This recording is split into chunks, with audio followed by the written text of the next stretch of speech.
Good morning students. आज हम business law में remedies for breach of contract के बारे में पढ़ने जा रहे हैं। लास्ट वीडियो में हमने टाइप्स ऑफ लीगल रेमेडीज के बारे में पढ़ा था। उसके बाद जो फर्स्ट लीगल रेमेडी थी जिसमें सूट फॉर रिसाइसन ऑफ कॉन्ट्रैक्ट यानी अनुबंध को निरस्त करवाने के लिए वाद प्रस्तुत करने का अधिकार, तो ये हमने पढ़ लिया था। आज हम सेकंड लीगल रेमेडीज के बारे में पढ़ने जा रहे हैं जिसका यूज एक एग्रीड पार्टी है या पीड़ित पक्षकार कर सकता है यदि उसे कोई लॉस हुआ है कॉन्ट्रैक्ट को ब्रीच करने की वजह से।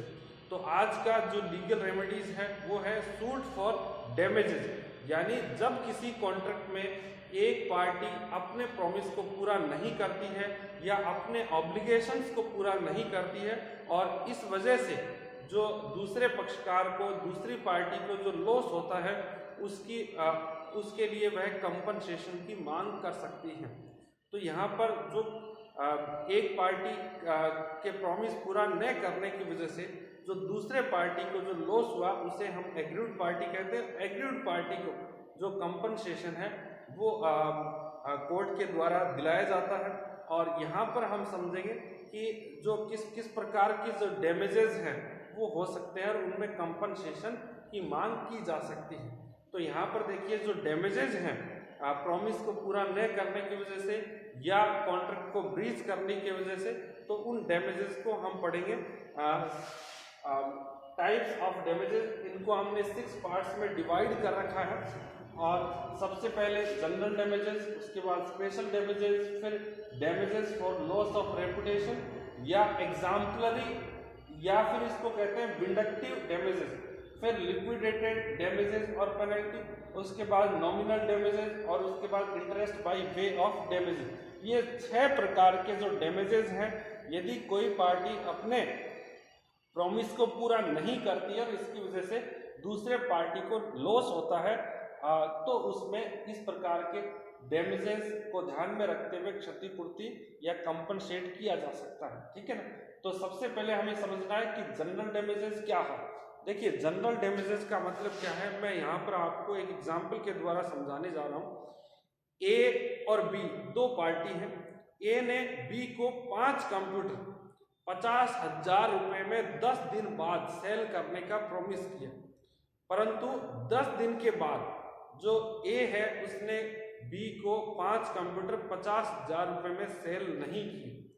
बी को उसी कॉन्फ़िगरेशन के उसी प्रकार के जो कंप्यूटर है किसी अन्य व्यापारी से और 70,000 रुपए में बाय करने पड़े। तो यहाँ पर जो बी को नेट लॉस हुआ है वो 20,000 रुपए का हुआ है, क्योंकि पहले ए से वही 5 कंप्यूटर 50,000 रुपए में बी को मिलने वाले थे और अब वही 5 कंप्यूटर बी ने किसी अन्य पार्टी से या किसी अन्य व्यापारी से परचेज किए हैं, क्योंकि ए ने अपने प्रॉमिस को ब्रीच कर दिया या कॉन्ट्रैक्ट को ब्रीच कर दिया, प्रॉमिस पूरा नहीं किया। तो इस प्रकार से जो 20,000 रुपए का नेट जो लॉस हुआ है उसके कंपनसेशन की जो डिमांड है वो ए कर सकता है। नेक्स्ट है स्पेशल डैमेजेस। देखिए स्पेशल डैमेजेस क्या है। स्पेशल डैमेजेस एक जो किसी सर्कमस्टांसेस पर डिपेंड करता है, परिस्थिति पर, और इसके बारे में जो पार्टीज हैं कॉन्ट्रैक्ट की उनको पहले से जानकारी है और एक प्रकार से ये प्री डिस्क्राइब्ड जो संभावना है लॉस की यदि किसी पार्टी के द्वारा कॉन्ट्रैक्ट को ब्रीच कर दिया जाता है या प्रॉमिस को जो परफॉर्म नहीं किया जाता है। तो देखिए इसमें क्या है, एक एग्जाम्पल के द्वारा समझते हैं।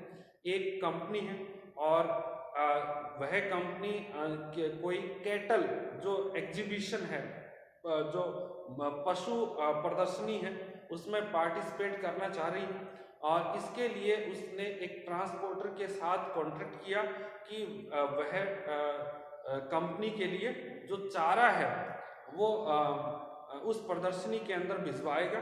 उसका डेट भी उन्होंने फिक्स कर दिया। अब क्या हुआ कि और ये पहले उनको बता दिया कि यदि जो पशुओं के लिए जो चारा है वो टाइम पर नहीं पहुंचा तो इसकी वजह से उन्हें बहुत सारा लॉस हो सकता है। ये पहली बात जो कंपनी है उन्होंने ट्रांसपोर्टर को बता दिया। इसके बावजूद जो ट्रांसपोर्टर ने जानबूझकर जो कंसाइनमेंट या जो चारा भेजने में देरी की, और इसकी वजह से जो कंपनी है वो उस एग्जीबिशन में पार्टिसिपेट नहीं कर पाई और कंपनी को बहुत सारा लॉस हुआ। तो यहाँ पर देखिए, एक तो जो उस ट्रांसपोर्टर की लापरवाही की वजह से जो कंपनी को लॉस हुआ, वह उस लॉस की भरपाई के लिए एक प्रकार से क्लेम कर सकती है। यहाँ पर एक बात समझना है कि एक तो उस प्रदर्शनी में पार्टिसिपेट नहीं करने की वजह से जो लॉस हुआ, उसकी वजह से जो इनडायरेक्ट लॉस भी हुए हैं उनका भी उनके उस लॉस के भी लिए भी कंपनसेशन की डिमांड कंपनी कर सकती है, क्योंकि ऑलरेडी कंपनी ने ट्रांसपोर्टर को बता दिया था कि इसकी वजह से जो उसका कितना प्रॉफिट जो कम हो सकता है या कितने उसके डायरेक्ट लॉस हो सकते हैं। तो लापरवाही की वजह से जो ट्रांसपोर्टर ने की है, उसकी वजह से जो भी लॉस हुआ है वो पूरा का पूरा जो कंपनी है वो क्लेम कर सकती है ट्रांसपोर्टर से कंपनसेशन के तौर पर। तो इस प्रकार से ये जो स्पेशल डैमेजेस है वो किसी भी एक प्रकार से प्रोमिसर या पार्टी की लापरवाही की वजह से, और जहां पर पहले से उसको एक्सप्लेन किया जा चुका था कि यदि आप लापरवाही करेंगे, नेग्लिजेंस करेंगे, तो उसकी वजह से हमें जो इनडायरेक्ट लॉस भी हो सकते हैं, डायरेक्ट लॉस भी हो सकते हैं, वो पहले से आपने एक्सप्लेन करा। इसके बावजूद पार्टी यदि लापरवाही करती है, लॉस होता है, तो फिर जितना भी लॉस होगा डायरेक्ट इनडायरेक्ट, वो सब उस जो भी पहले एक्सप्लेन किया जा चुका है वो सब जो भी पार्टी है जिसने कॉन्ट्रैक्ट को ब्रीच किया था उसके द्वारा पे किया जाएगा। अब हम बात करते हैं जो नेक्स्ट है damages for loss of reputation. देखिए इसी को हम कहते हैं एग्जाम्पलरी और विंडिक्टिव डैमेजेस। यहाँ पर कोई विशेष इकोनॉमिक लॉस नहीं होता, बट क्या एक गुडविल होती है, रेपुटेशन होती है, उसका नुकसान होता है। एग्जाम्पल देखते हैं कि ए है और बी दोनों एक प्रकार से बैचलर है, और उन्होंने प्रॉमिस किया कि दोनों एक दूसरे के साथ 1 महीने बाद शादी करेंगे। अब क्या हुआ कि बी ने 1 महीने से पहले किसी अन्य व्यक्ति के से उन्होंने मैरिज कर लिया, शादी कर लिया, और अब क्या है वो ए से शादी नहीं कर सकते। तो यहाँ पर देखिए जो ए को एक प्रकार से रेपुटेशन जो ए की खराब हुई है उसके लिए वह कंपनसेशन की मांग कर सकता है, और ये एक प्रकार से क्या है कि एग्जाम्पलरी डैमेजेस होगा, क्योंकि यहाँ पर कोर्ट जो लॉ है ये बताना चाह रहा है कि जो प्रॉमिस किया है उसको पूरा करना जरूरी है, ठीक है ना। और कोर्ट जितना उचित समझे उन पर एग्जाम्पलरी डैमेजेस का जो एक प्रकार से फाइन लगा सकता है, या जो डैमेजेस है उसको कंपनसेट करवा सकता है पीड़ित पक्षकार के लिए। नेक्स्ट है अच्छा एक और एग्जांपल हम यहाँ पर समझते हैं। यदि किसी जो अकाउंट होल्डर के द्वारा लिखे गए चेक को बैंक डिसऑनर कर देता है, चेक सही था, अकाउंट में पैसे थे, लेकिन इसके बावजूद उस चेक को यदि डिसऑनर कर देता है तो ऐसे में भी उस ग्राहक का रेपुटेशन खराब होता है, गुडविल खराब होता है। तो वो कस्टमर है जो बैंक होल्डर है, अकाउंट होल्डर, वो उससे जो बैंक से है कंपनसेशन की मांग कर सकता है, डैमेजेस क्लेम कर सकता है जो उसे उसकी रेपुटेशन को कम करने से हुए हैं, क्योंकि बैंक ने उसका जो चेक है वो डिसऑनर कर दिया। नेक्स्ट है लिक्विडेटेड डैमेजेस एंड पेनल्टी। देखिए लिक्विडेटेड डैमेजेस और पेनल्टी क्या होते हैं कि जो पार्टी है वो आपस में जब कॉन्ट्रैक्ट करते हैं उसी समय डिसाइड कर लेते हैं कि यदि किसी पक्षकार ने अपने प्रॉमिस को पूरा नहीं किया, कॉन्ट्रैक्ट को ब्रीच करता है, तो ऐसे में कितना जो क्लेम है, डैमेजेस है या कंपनसेशन है वो दिया जाएगा। तो यहाँ पर क्या है, दोनों पक्षकार यदि इस प्रकार से डिसाइड करते हैं कि जो भी उचित लॉस होगा उसकी भरपाई संबंधित पक्षकार के द्वारा की जाएगी, तो ये एक प्रकार से क्या है लिक्विडेटेड डैमेजेस, क्योंकि पार्टी ने पहले डिसाइड कर लिया कि एक सिस्टम को फॉलो करेंगे, एक प्रोसीजर को फॉलो करते हुए जो भी एक्चुअल लॉस हुआ है उसकी भरपाई जो पार्टी करेंगे, तो ये इसको हम कहते हैं लिक्विडेटेड लॉस। ठीक है, जिसका फॉर्मूला पहले से डिसाइड कर लिया गया है लॉस को कंपनसेट करने का। दूसरा जो है यहाँ पर पेनल्टी के अंदर क्या होता है कि पेनल्टी एक्चुअल लॉस से कई गुना ज़्यादा हो सकती है। जैसे लॉस तो 5,000 का हुआ, लेकिन दोनों पार्टीज मिलकर पहले से डिसाइड कर सकते हैं कि यदि किसी पार्टी ने कॉन्ट्रैक्ट को ब्रीच किया या प्रॉमिस तोड़ा तो ऐसे में उन पर 5,000 का लॉस होगा, परंतु 5 लाख रुपए का पेनल्टी इम्पोज किया जा सकता है। तो ये एक प्रकार से पेनल्टी की राशि है, वो एक्चुअल लॉस से कई गुना हो सकती है। अब ये कोर्ट पर निर्भर करता है कि वो कितना पेनल्टी का राशि है वो पीड़ित पक्षकार को दिलाए। ठीक है, नेक्स्ट है नॉमिनल डैमेजेस। नॉमिनल डैमेजेस का मतलब क्या है, यहाँ पर देखिए ए और बी दो व्यक्ति हैं। ए ने बी से प्रॉमिस किया कि ए बी को 5 कंप्यूटर 1 महीने बाद 1 लाख रुपए में जो डिलीवर करेगा। और अब क्या हुआ, 1 महीने बाद ए ने अपने प्रॉमिस को पूरा नहीं किया, कॉन्ट्रैक्ट को ब्रीच कर दिया। बी ने वही 5 कंप्यूटर जो किसी दूसरे व्यापारी से 5 कंप्यूटर 1 लाख में ही परचेज किए। ठीक है ना। अब यहाँ पर क्या है, एक्चुअल में बी को कोई लॉस नहीं हुआ क्योंकि वह पहले 5 कंप्यूटर ए से परचेज करने वाला था और ए ने अपने प्रॉमिस को पूरा नहीं किया। इस वजह से बी ने वही 5 कंप्यूटर उसी अमाउंट में 1 लाख रुपए में किसी अन्य बिजनेस ओनर से परचेज कर लिए या किसी अन्य व्यापारी से परचेज कर लिए। अब यहाँ पर देखिए बी का एक्चुअल में कोई लॉस नहीं है, बट कोर्ट है वो राइट इस्टेब्लिश करने के उद्देश्य से और लोगों को एक प्रकार से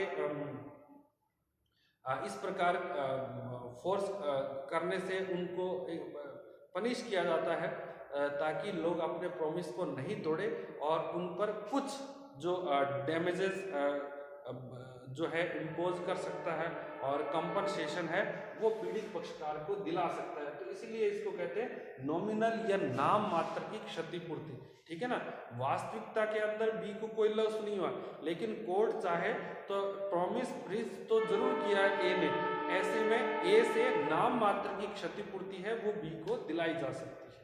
तो इसे हम कहते हैं जहां पर वास्तविक लॉस नहीं है पर कोर्ट राइट इस्टेब्लिश करने की वजह से कि भाई एक व्यक्ति है उसने प्रॉमिस को ब्रीच किया है और इसकी वजह से दूसरा जो पार्टी है उसे परेशानी उठानी पड़ी है, इसकी वजह से भी कोर्ट नाम मात्र की क्षतिपूर्ति है वो दिलवा सकता है पीड़ित पक्षकार को। नेक्स्ट है interest by way of damages.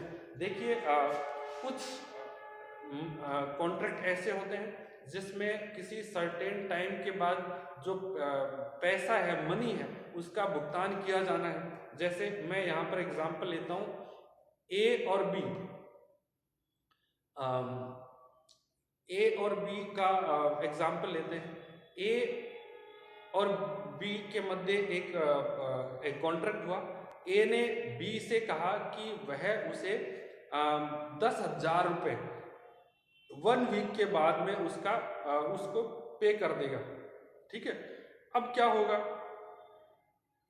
यहाँ पर 1 वीक के बाद ए ने बी को पैसे नहीं दिए तो जो बी है वो उस पर एक्स्ट्रा जो इंटरेस्ट है वो चार्ज कर सकता है। ठीक है ना, यदि ए बी को 1 वीक के बाद तुरंत पैसे पे कर देता 10,000 रुपये तो उसे किसी प्रकार का ब्याज नहीं देना पड़ता, परंतु ए ने जो अपने प्रॉमिस को पूरा नहीं किया, कॉन्ट्रैक्ट को ब्रीच किया है और इसलिए जितनी भी अवधि तक ए भुगतान नहीं करेगा बी को तो उतनी अवधि तक यानी जिस दिन उसने कॉन्ट्रैक्ट को ब्रीच किया उस दिन से लेकर जब तक भुगतान नहीं करेगा तब तक ए पर जो इंटरेस्ट है वो चार्ज किया जाएगा या उससे इंटरेस्ट लिया जाएगा। तो इस प्रकार से मनी के केस में क्या है कि यदि कोई व्यक्ति टाइम पर जो पैसा है वो पे नहीं करता है तो उस पर जो कोर्ट है वो एक इंटरेस्ट रेट डिसाइड कर सकता है और उस इंटरेस्ट रेट के माध्यम से डैमेजेस है की व्यवस्था कर सकता है या कंपनसेशन की व्यवस्था कर सकता है पीड़ित पक्षकार के लिए। तो ये जो टाइप्स ऑफ डैमेजेस हैं ये 6 टाइप्स के जिनको हमने पढ़ लिया और ये अलग अलग प्रकार के हैं, अलग अलग सिचुएशंस में, और जो भी कोर्ट को लगे कि ये किस प्रकार का डैमेजेस हैं या लॉस है पार्टी को, एग्रीड पार्टी का लॉस, तो उसमें वो अपने समझ के अनुसार जो भी एग्रीड पार्टी है उसे कंपनसेशन की व्यवस्था करवा सकता है। इसके बाद हम कुछ प्रोविजंस पढ़ेंगे जिसे सूट फॉर डैमेजेस में हमें ध्यान में रखना है।